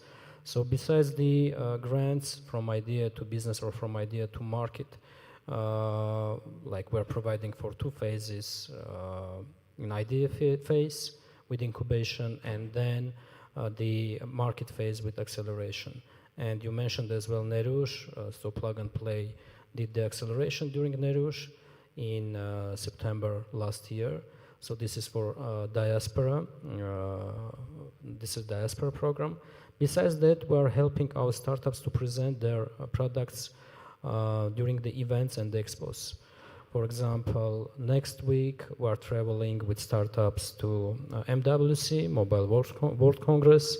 Then we have Vivatech, then we have GITEX Dubai, GITEX Global in autumn. So, we're passing through full cycle, starting from idea, incubation, then acceleration, then helping them to present their products in the global market. And I think, that at some point of time we have to think more on the idea phase, on the early stage startups, because we have to be sure that we have that pipeline of startups and ideas for the next phase of acceleration. And at some point of time, maybe we will be lacking of these ideas. So this year, our priority is to focus on the incubation and on the new ideas. And of course, to collaborate with you on the acceleration program, and maybe to include more programs under this umbrella. So besides grants, like our collaboration with Plug and Play, also one example of how we are helping our startups to grow up. This is networking with industries, with mentors, with universities, and I hope that our startups will be able to build strong network with corporations as well. I think that is one of the points that we've also been discussing over the last couple of weeks as well. And maybe also, Victoria, you're quite familiar also with have worked at large corporations, and how innovation is driven within the corporations. We've been talking a lot about how we can get more of that engagement, how we can get corporates also to be more active, even here domestically in the local market. What are some of the best advices of startup corporate collaboration you have seen? Also, because we have startups that are here with us, what advice and how would you encourage, on one side, the startup to collaborate, but also the corporate to collaborate? Yes, this is a very good point, because we have been talking about going international, which is, I think this is something as myself I've detected in all the startups as I have seen during the past days, and the sense of community, internationally speaking. I think this is something really to be very much prized, rising capital. But at the end of the day, you see, I always say that equity is not a scale up, which is what you need to do. Equity, scale up is sales, revenues. Equity is the fuel that you will need to produce revenue effectively, and this is and from the resources that you will need for it. So what I've identified is that effectively in Armenia, as it happens in other countries, the startups need to scale up much more faster that you would need to do in a country with, let's say, larger internal or home market. So I was very highly impressed the way you have been structured and the way that the Ministry of Technology is helping you on this respect. The other point, if we go to scale up, companies need as well to test and validate their solutions in real operational environments and large scale. And this is where the corporations might be extremely helpful. Now, we know how hard it can be for a small company, just to understand who is the right person to talk into a big company. It might take 6 months to then just to identify and to create a pilot, a POC to validate. This is where and we have been discussing already about the subject. This is where public and private partnerships can come into place. And in the same way that the ministry has been providing you mentorship from abroad, which is an extremely important element for the startups to have an external view, experience view on how to better organize your business model, your go-to-market. It is as well maybe thinking about how to give you access to corporations. This is something to be organized and that might be as well essential for your visibility, reputation, and fast scale up. Okay. Maybe also on that same topic for Hussein as well, sometimes, and you've seen it in other markets, the startups experience bottlenecks. They try to scale, but for whatever reason, they face challenge because of the regulatory environment, they face challenges because of, the business development environment or the market environment and so on. What are some of the main bottlenecks you've seen startups usually face when scaling? And also in the case of Armenia specifically, what are some of the main bottlenecks you might have seen or experienced that the startups face, and how can they overcome those? Okay, so as a common ground, like Armenia is not different than that. Most of the startups that actually got stuck, that actually they develop most of their time in tech development without actually facilitating or expediting going to market to see the actual need in the market. This is number one. Regulatory implications or obstacles is usually with the ecosystems in most of the countries. And like with support, I witnessed that with 2 times that we actually diverted startups for you to smooth things up to them, and actually the support of the government is always there. That's why these programs are sponsored by the governments to enable them. It's actually, as we just mentioned, it's actually the go-to market, and actually the product fit is actually what the people focus. People tend to be very passionate about what they're developing, that they actually forget the actual problem and what the market needs. So accelerating going to market is part of solving the problem, because actually you can direct and navigate. Even if the regulation is there, how come to speak to the regulator, how we can tie up with somebody permitted to do the job. It's not always like we have to do everything. We can focus on the problem that we're trying to solve, that we're good at, and tie-ups through either corporates, banks, regulatory bodies, in order to have the product fit as much as I can. So one of the challenges is actually coming from the founder by being not speaking to anybody, or not sharing the thoughts with anybody to ask help. So this is one of the major things that actually slows down scalability, that actually you look really far beyond without having the local support and the safe haven you have here to have a solid ground to go internationally. I think on that same point you were just mentioning, startups asking for help. What we've seen is that the other side is willing to help. And in one of the first meetings I also had with Deputy Minister, he mentioned we as the government want to work more with startups. We want to make the administration more agile. We want to implement some of the startups into our products, our servicings, our offerings, and digitalize fully the administration as much as we can. And I think, we also have this week one of our mentors who is from Estonia. Estonia is one of the countries which I think it's fully digital, from a simple certificate for your taxes all the way until very advanced procedures you might have on the legal front. So I know the ministry has been working hard on establishing more collaborations also with startups to help accelerate and implement. Is this something you guys want to continue doing in the future? How do you want to support startups and support the administration become more agile, more flexible? Sure, Alfredo. We are going to work closely with startups, not only with startups, but also with multinational companies as well. But startups, they are agile, and they are closing the gap which like government or big companies are not able to close as fast as it is required.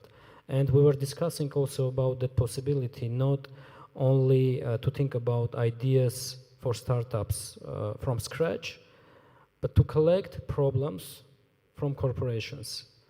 We have to identify the model, but we are thinking about that, to collect all those problems, because Armenians are very good in complex problem solutions. That's why maybe we can think about collecting problems from corporations and bringing those ideas to Armenian startups and let them think how to resolve and how to create products which are like, maybe they are customized, or maybe they will have broader market as well. Of course, we are going to extend our programs, and I hope as soon as we will have the strategy, we will be more focused on the maybe infrastructure creation, maybe on big programs like with plug and play, and to have this all under the big umbrella. Because we need this coordination, and we should have the full supply chain and full cycle of all these programs, not to go like incubation, one program, acceleration, another program. I think we should work closely with our international partners, international companies, with our universities, because again, within the universities there are incubation programs which might help to create this pool of startups and pool of ideas. And I think, someone that can speak very highly of that is Hussein. He had the opportunity to host a workshop earlier this week, I think it was, in the Polytechnic University. How was your experience there? To be honest with you, as you said, they already had solved problems. So actually being there on the stage, full stage, students was actually there. And to see the engagement is the questions. And actually after that, there is 6 startups already, 2 of them operating already in Armenia by students, revenue generating. And they actually, I hope they attended the session today. They just really already, the pipeline, don't be worried, you have a good pipeline. They just need to have the opportunity to be fairly showcased and to get acquainted to the business. So I saw brilliant minds there with actually different solutions, different than the startups that we have here, all of them very technologically advanced.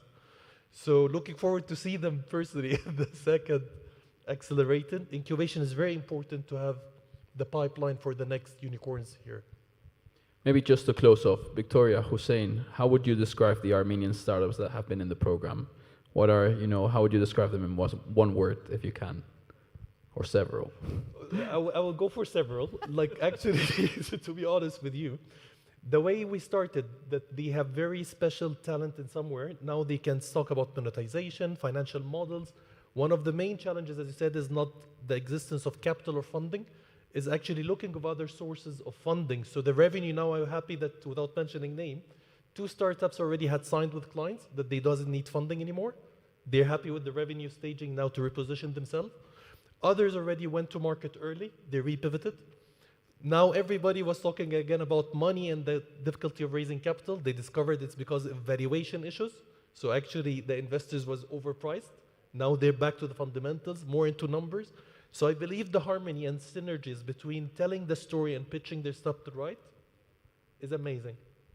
Victoria. To everything that Hussein said, I will add the charming entrepreneurship. I mean, I've seen entrepreneurs with deep vocation. I mean, people who could be extremely qualified, that could be sitting very comfortably in a top job somewhere, and they were at their 2nd, 3rd, even 4th startup project. I mean, I'm going back again, putting their own money. This is determination. This is the sense of vocation of building something. This is very special, not everywhere you see it. And thinking about doing projects for good, which was very pleasant, to identify and to say it. And this is spirit of entrepreneurship with a lot of charm. I mean, I've seen some of you guys. I had the impression, well, I'm closed the door and he or she is entering through the window. I mean, I cannot stop them. It was quite this sense of commercial sense. Some of you need to be tuned in your go-to-market, etc. But the real stuff was there, and bright ideas, some bright ideas. Well, thank you very much to the three of you for also joining us for the panel today. Let's give them a big round of applause for everything they've helped and worked with the startups. It's been an absolute pleasure to have you all.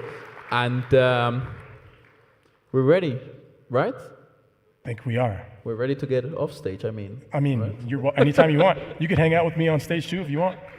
We can do a dance number. Keep it going for your panelists, the Deputy Minister, Hossein, Victoria, and Alfredo, everybody. Okay, we've passed the halfway point, which means we are on our way to getting towards the wine. Who wants some wine? One or two people. It's okay, you can want some wine. I see back up here. I know Sasha does. I do as well. What was that?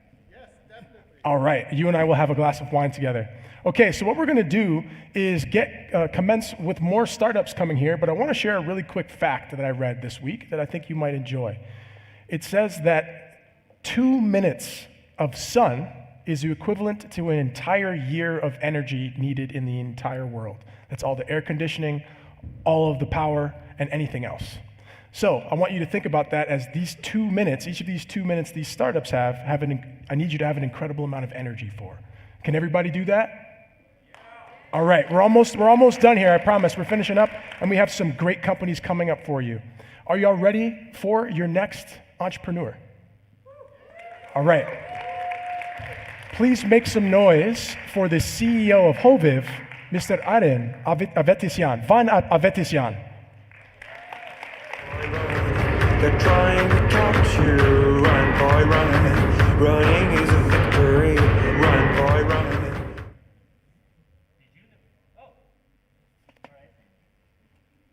Did you know that cows also procrastinate? In fact, they do, and they create huge financial troubles for their farmers, sometimes leading up to 40% of missed income. Hi, I am Van, co-founder at Hoviv. In over $8 billion beef and in cattle industry, 80% of the production is made by SME farmers. Yet only 10% of these farmers have digital solutions that help them in their day-to-day business. For that, we are creating Hoviv. It's an integrated solution that helps farmers to align the productivity of the farm without actually harming their animals. We are collecting information of breeding, the herd aging, feeding, pasture information, and all the other possible information that we can get in the farm, notify farmers about their next big moves to meet their productivity goals.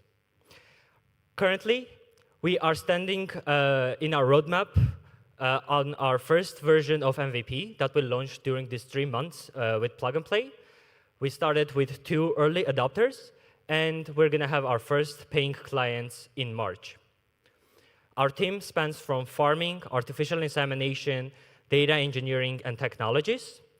And we are building all together a simple designed solution for productivity of the farms and for the farmers. Currently, we are looking to collaborate with social funds and embassies to create more impact in agriculture and drive agricultural efficiency without compromising animal welfare. Thank you. Keep it going for Van. Good job. All right, next coming to the stage is the CEO of Kirpak, Mr. Vahan Vardanyan. Please make some noise for him.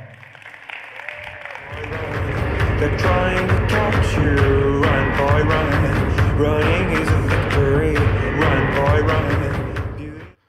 Hello, everyone. I'm Vahan Vardanyan, co-founder and CEO of Kirpak Technology. Many of you in the room probably used our technology because we're present in Armenia and we have 30,000 users. But we're not talking about it today because through help of Plug and Play program, we discovered a bigger, more interesting opportunity to pursue, and I want to share it with you today. Every year, brands, consumer brands, lose $640 billion in sales due to poor on-shelf availability, misplacements, etc. Those brands could be like Arnold Palmer, that Stephen brought an example. It could be Coca-Cola and other bigger brands. So to combat that problem, we came up with a solution that allows real-time insights to reduce inventory stockouts, to help brands to procure and deliver products when they're running out. I want to also make most of the retail industry tech spending of $227 billion goes into helping retailers, while we are going to help the brands. I want to show you something that we are agile, right? So since start of the program, we developed a prototype. Those are the eyes that will help the brands not to be blind. And they will be placed in point of sale, allowing brands to have real-time data on how their products are performing, how they're being sold. So it's a recurring our business model based on a recurring subscription and usage-based fees. And we estimate the market of 30 million assets that need to be traced with our technology.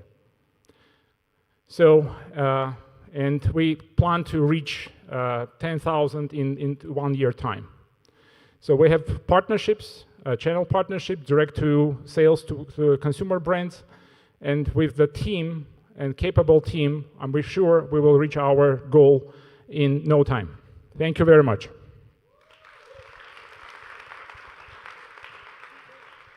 Keep it going, everybody. All right. We're getting to it, everybody. We're getting to it. Are you ready for your next startup? Are you ready for your next startup? Okay, please make some noise for my good friend and yours, the CEO of Mobi, Mr. Narek Marukyan. They're trying to catch you. Run, boy, run. Running is a victory. Run, boy, run. Beauty lies behind the hill.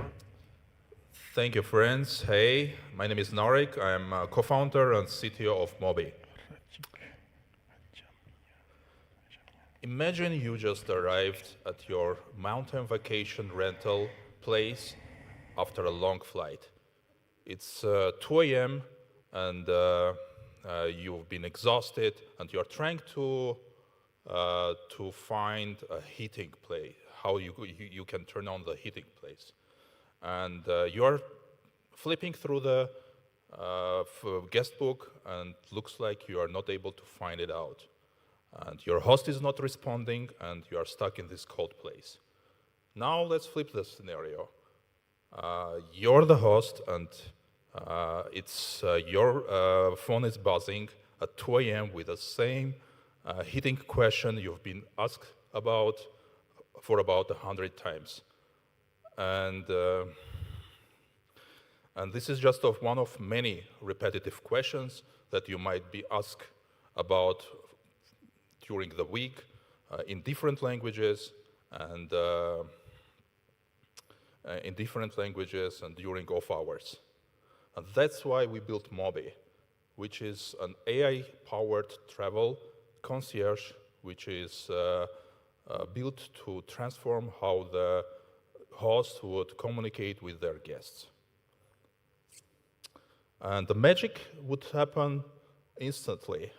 Guests would just scan this QR code and it would launch Mobi instantly, and Mobi is trained to answer questions just specific about this specific property. And no registration required, and we support both text and voice chats. And those are just the example questions that you can ask Moby about. And we are going to launch in the US. And as for 2024, there were 1.2 million short-term rental listings. And we are aiming to for 5% of that market as our initial goal, which would translate to 6,100 MRR. We offer 14-day demo for our SaaS subscription, followed by $9.99 per property per month. Our go-to-market strategy is to reach out, first of all, property management companies and luxury properties. This is our amazing team, and we are, as I said, we are going to launch in the US in about a month. And meanwhile, you can scan this QR code and test out Moby on your device. Thank you. Keep it going for Narek, everybody. Great job, man. Great job. All right. Everybody doing okay? Okay, definitely want to remind you about the hashtag for pictures and videos that you may have taken. It is PNPTCAM. So take advantage of that for the socials for us and for yourselves. Are you ready for your next startup? Okay, please welcome to the stage Mr. Hracik, the CEO of Perch That's AI. enough, man. That's good. I'm trying for it. I'm trying for it. Achaminyan. Thank you. Hracik Achaminyan. Hi, everyone. It's Hracik Ajamian, just helping. Thank you, man. I'm a serial entrepreneur. I'm a Y Combinator alumnus and a co-founder of Perch AI. In 19th century, it was obvious that oil is becoming the new gold. So many companies were trying to find oil, but there was no technology to do that. So the problem was that they had to invest heavily into drilling, and then there was there was a very low chance to find oil. As the result, in most cases, they didn't find oil. They called it dry holes. Many companies bankrupted because of this low ratio, because 9 out of 10 wells did not have oil. Now, I want to talk about another industry. But before that, something meaningful happened with oil. In the next 100 years, technology led to 90% success of locating oil. And this is the world we have today. It's like it changed everything around us because of this success with locating oil. Now, the industry I want to talk about has the same problem, very low probability of successful search. I'm talking about recruitment. So this is a $600 billion market, a foundational building block for every business, and the quality of search on this market is extremely low. Just think about it, this is crazy. 90% of people companies review are totally irrelevant, 90%. And out of the rest, the 10%, 80% of them are very low quality candidates, but companies still have to review them to find out that these people are irrelevant. As the result, there's only 2% people that are good candidates. Now, there is a way to get rid of all of those people and focus companies on reviewing only meaningful candidates. And this can be done and is done by us today. We've spent 18 months with a great team of R&D team of AI researchers and found a way to find best candidates for each company, for each role. As a result, companies only focus time on the best candidates, and this is saving a lot of time and money and changing the way market works. And the change is dramatic. It's like what happened with oil, but with AI, we can do this jump in a year instead of 100 years. During our R&D work, we found about 150 million people in the United States and put them together on our database. And we also gathered data on 20 million companies. And the search we've built around this data is in order of magnitude better than the search that LinkedIn has today as the market leader. The technological part of this thing is really hard, but we have the right team for this. My co-founder, Vlad, was an AI researcher for Facebook for 6 years. He's also built 2 search engines, and we're building AI search engine. So his experience is extremely relevant. And I'm an entrepreneur. I've built 3 successful companies before, and this one is my favorite. We also have a phenomenal team of advisors and employees that have all the experience and knowledge we need to make this work. So if you're interested in discussing the future of recruitment, come talk to me. Thank you. Keep it going, keep it going. Good job. All right, coming to the stage is one of my favorite people I've met this week working with the startups. Please make some noise for Rafi Yohanyan, the CEO and founder of ProdMap. They're trying to catch you. Run, boy, run. Running is a victory. Run, boy, run. Hi everyone, I'm Rafi, the CEO and co-founder of ProdMap. And I'm here to show you the new way to build software products.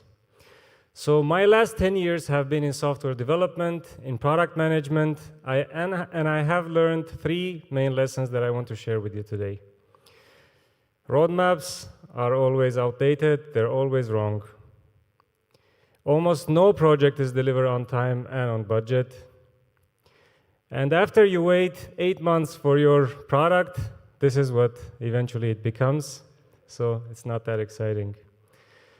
The impact of this globally is more than 260 billion wasted on these failed projects. So this is huge.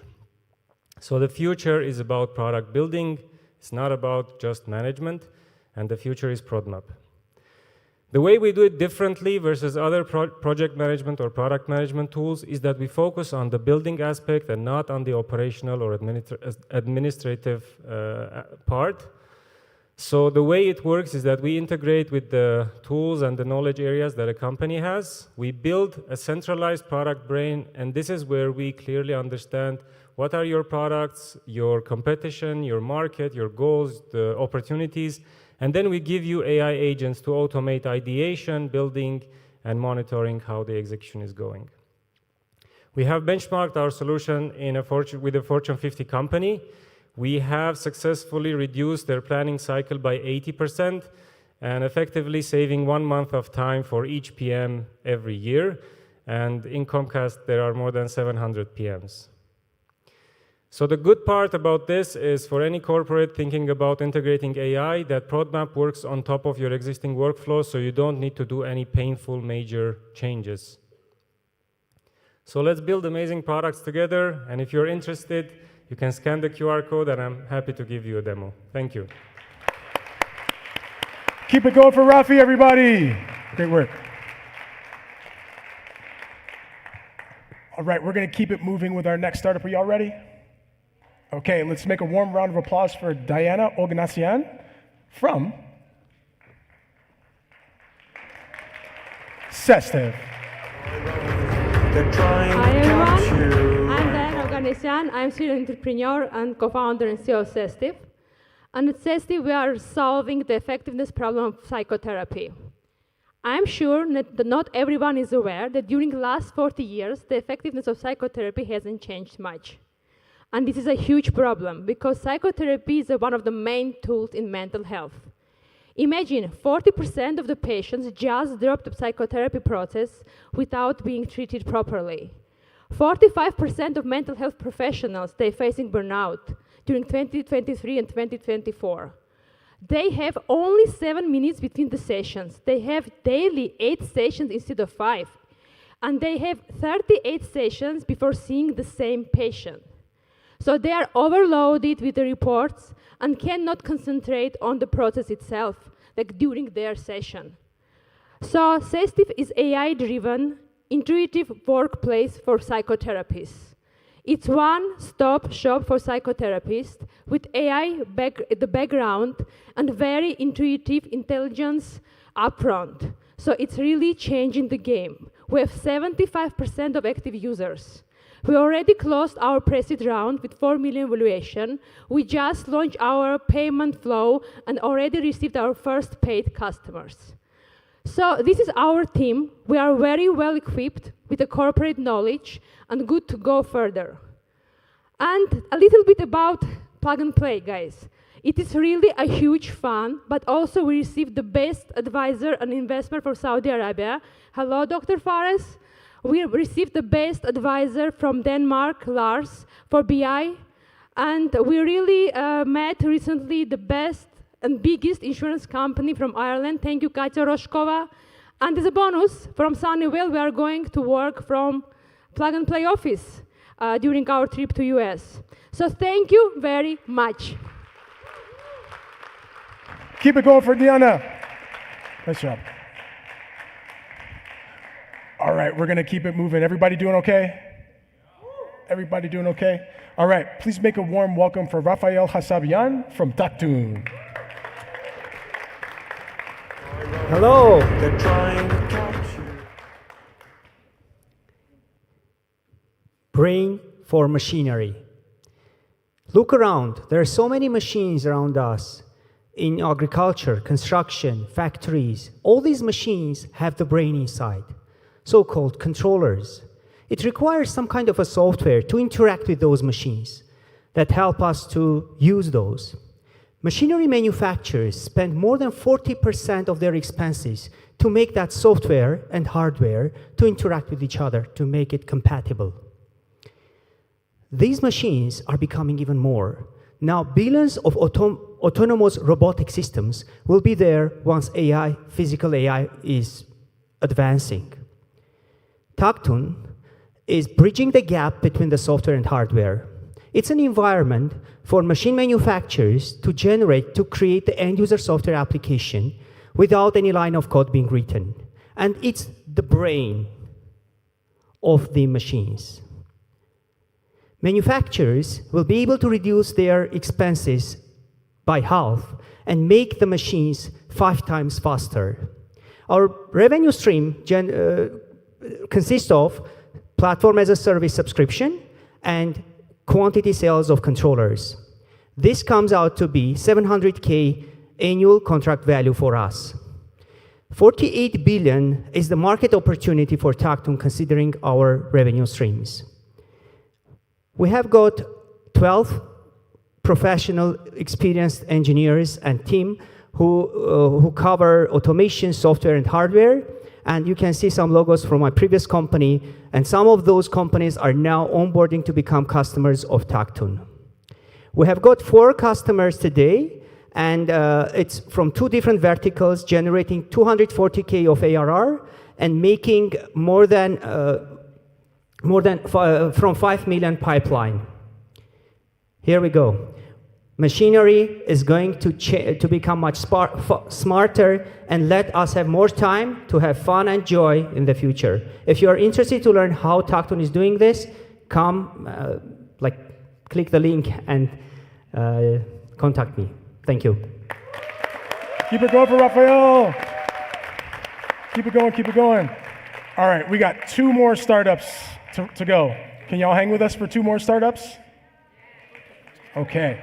All right, coming to the stage is Arthur Kaperatian from Text and Pay Me. Make some noise for him, everybody. They're trying to catch you. Run, boy, run. Running is a victory. Run.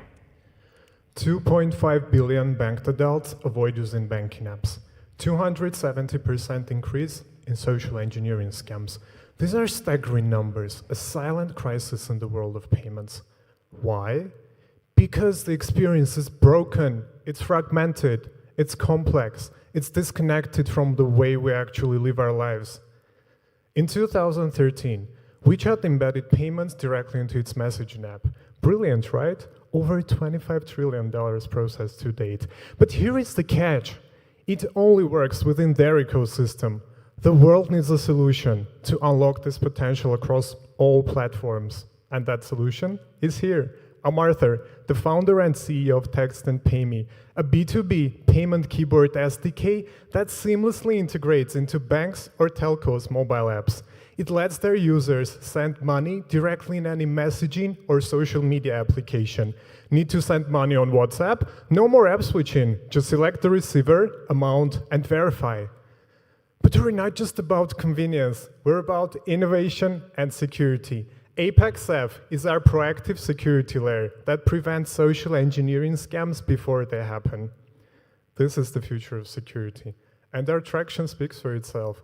We are already collaborating with industry giants like Orange to launch Text and PayMe within their Orange Money application in Africa, reaching over 80 million users across 17 countries. Impact? Our solution is projected to boost transaction activity by 30% in year one. The future of money is conversational. Text and PayMe is making it happen. Join us now, and together, let's make Text and PayMe the global standard for payments, so that soon anyone, anywhere, can simply say text and pay me. Thank you so much. Thanks for joining and celebrating the momentum with us. Keep it going for Arthur. What a great pitch. What a great pitch, everybody. Okay, we're down to our final startup of the night. Are y'all ready for him? Are y'all ready for him? Come on, we're almost done here, everybody. We're almost done. Thank you for sticking it out with us. Please make some noise for Arthur Manasikyan from... Make some noise. Come on, make some noise. Where's the noise at? Where's the noise? From Sega Shop, everybody. Make some noise for Arthur. Hello.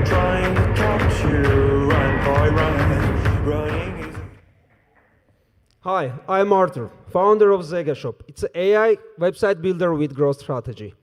90% of online businesses fail because poor website performance, no strategy for online search visibility, and they don't have a growth strategy for scale. Fixing and having this costs $30,000 and more and couple of months. After 10 years in web development and running a business, I built a Zega Shop. That is a combination of website building, that's a superior technology and optimized software, and SEO agencies and digital marketing manual work into one single product that help customers to have higher ranking and boost conversion. How it works? It's pretty simple. Just sign up, create a website, and analyze the market trends and get the roadmap of success based on your market opportunity. After migrating to Zega Shop, our customers love us. They have 400% organic traffic and sales growth, and also 50%, 50x cost reduction. Competitors, speed optimization requirements by Google. I'm sure you know Shopify. Their speed optimization score average is 53, and Zega Shop scores is 97. It's proven by Google, not just we are telling. Digital marketing agencies, social media marketing, and SEO agencies, they just love these numbers. These numbers are sexy for them. That's why we created a partner program for them for repeat scaling. Market is 5 billion, so our target is 400 million. Our goal is to reach 2.2 million in 1 year. Only this is the number for 0.55% of our sum. How we are generating money? So we have 3 subscription model with 1 solution for enterprise. We have proven growth strategy with 20% month-over-month growth. With this successful and great team, I'm serious entrepreneur with 1 successful exit, and this is my 3rd company. We are raising 850K. We already have 100K commitment. Thank you. Keep it going for Arthur. Our final pitch of the night. Great job. All right, everyone, we did it. Make a round of applause for yourselves. All right, everybody wants some wine. All right, we're almost there at the wine. We just have some quick closing remarks from one person. But before I introduce him, I want to say thank you very much for putting up with me as your MC I really appreciate you having me here. It's been fun to spend this evening with you, and I hope to have a glass of wine with you upstairs. So with that, for your final closing remarks, please welcome to the stage one more time, Mr. Alfredo Gomez Soria. That's me. You might think that Steven says with a strong tone, Alfredo. He speaks Spanish, so he hasn't disclosed it, but he's actually insisting. And even I noticed when you said Armenia. Sí. Armenia.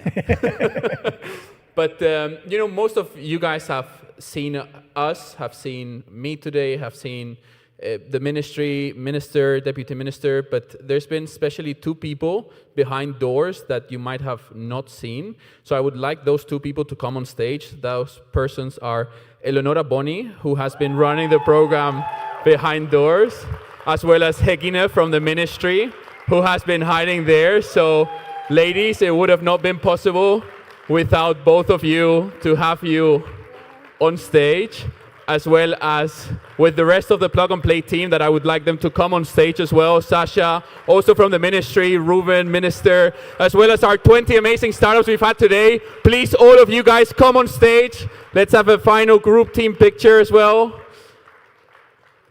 Then whilst everyone comes on stage and we finish here taking pictures and that kind of stuff, it has been an absolute pleasure, as Steven mentioned. Steven, come on stage as well. Our mentors for this week, if you're still here, come on stage as well. Now you have closer, come on stage, but closer. Alex is also an amazing photographer who also speaks Spanish. There's so many Spanish speakers here. It's incredible. But I encourage everyone to go up those two stairs. There are amazing drinks, amazing networking opportunities, amazing startups to speak with. Hike as well, don't be shy. Yes, come on stage. Who am I missing? There you go. So many people, wow. Yeah, no worries, okay. Are we missing someone that I'm not seeing from here? Who's missing? Mariam. Who's missing? Come on. No one else is missing? No? Let me go on this side. Who's missing? No, I'm here, You go in front.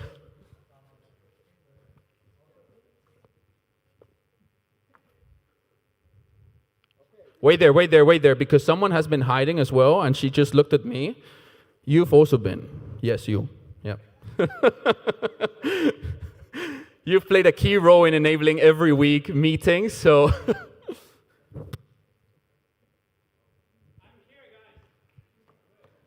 Alex, where are you? Oh, on the top, hey! Group a bit more, okay, squeeze.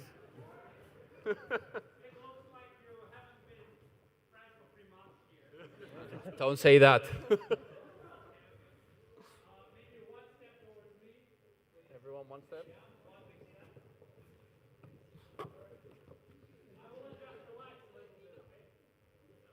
Okay, it's fine. Just for the two ladies sitting right below, make sure the light doesn't hit you. We can't see anything, Alex, from here. Perfect.